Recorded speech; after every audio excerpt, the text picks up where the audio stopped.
something about, fiscal responsibility, right? Like you feel that that's important, and as everybody should. And one thing I want to point out is, when Elon Musk took over Twitter, and 70 or 80% of the employees ultimately left, and Twitter didn't really change that much. So if we take that look into government, like if we eliminated 70 or 80% of our government employees, because right now I think the federal government is one of the largest employers in Canada, and that's absolutely atrocious. So like, by eliminating 80% of the government, it would probably run more efficiently. It would definitely be easier to balance the books and be fiscally responsible. And I don't really think anybody would really notice, 8 out of 10 government employees disappearing overnight. So what are your views on that?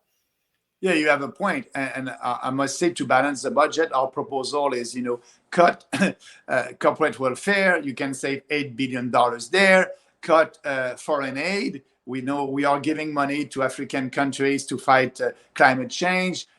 So, we don't need that. We need to help countries when there's maybe a humanitarian disaster.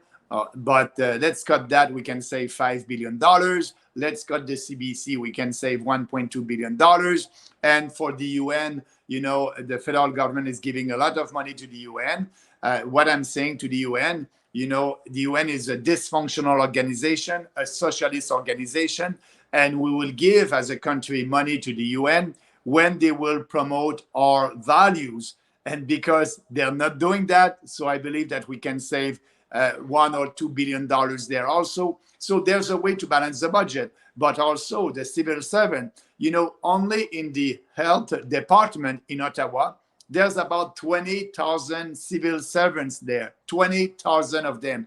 And Ottawa did not manage any hospital. So you can cut a lot of civil servants over there. Yes, let's have that discussion, and that's our role. We want a smaller government in Ottawa that won't interfere in provincial jurisdiction and won't interfere in your day-to-day life. So yes, it's something that we can do, absolutely. And by the way, Jean Chrétien did it.